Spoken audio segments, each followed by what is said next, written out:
So, President Trump just asked Dr. Oz to list Trump derangement syndrome as an official mental disorder. All right, it's Trump being Trump. Let's take a look. You're going to have, we have a problem because these people are crazy. The Democrats have gone, they have a serious case of what's known as, which is actually a disease, I think. They're going to put it down. Are they going to list that? Dr. Oz, are they going to list, you know what I'm talking about, right? Trump derangement syndrome. Is that? Why don't we list that on Wednesday? Let's do the more important ones first. No, it's a serious disease. It's a mental disorder. Trump derangement. Yeah, that's right.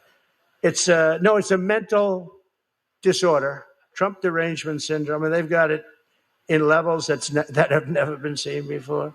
But that's good. That means we're doing the right thing. I made it the official. It really is, though, is the thing. It really is a mental disorder. It has deranged so many people, right? I just put out a short with Jim Acosta and Rosie O'Donnell being Trump deranged and accusing him of having dementia and blah, blah, blah. And yeah, totally bonkers. I mean, sane people don't behave the way that people with TDS behave, right? Sane people don't think that Trump is a dictator. It's just ridiculous. They don't think that he's Hitler or a fascist. It's totally absurd. Oh, here we go. So President Trump on the probably only legitimate pardon Joe Biden made. Well, he signed Hunter's pardon personally. He wanted to make sure that one really stuck, right?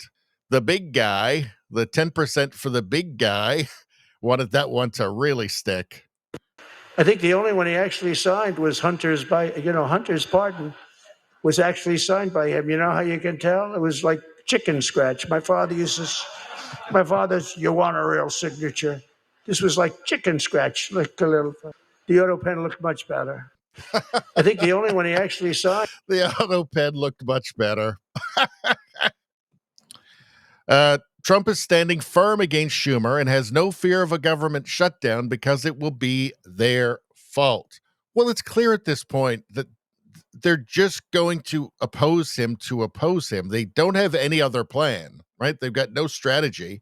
It's just, well, we're just so used to just opposing literally anything that he says or does that what else are we going to do? They're just going to keep doing the same thing over and over and over again. They've got no other plan. They've got no strategy. What that tells me is that they don't even care about the country. They don't care about the United States. It really is just all power and politics to them. But I guess they want crime and we fight crime, and it's a pretty big difference. They want to have men playing women's sports. They want transgender for everybody. And if they don't get everything that they want, all these things that they want that are proven so badly, they want to close our government down. Well, the truth is, though, they would want to do that anyway. He'd give them everything that they want, and they'd still oppose him. They'd still want to shut the government down. Like, I think it's pretty clear at this point. Like, they're not acting out of love of country. Right? It's just purely about power and politics now, and hatred towards him. So I think I'm not going to say the Democrats are in a death spiral. And, let's remember, too, Trump didn't beat Kamala by 20 points. He beat her by like 3 points.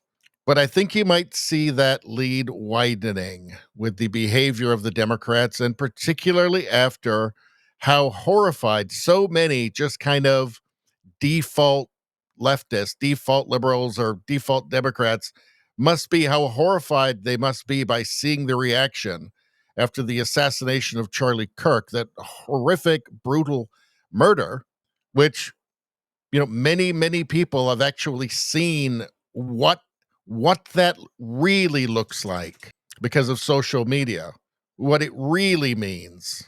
And, what needs to happen is that a bunch of people need to just leave and say, I'm surrounded by crazy people.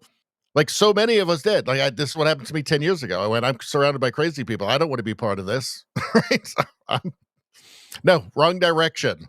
And so that 3% needs to turn into 10% or 15%. That's what needs to happen. A very clear message needs to be sent that people don't want to live in a society ruled by psychopaths, in filth and violence and fear and poverty. That's what needs to happen. So we shall see. What about this?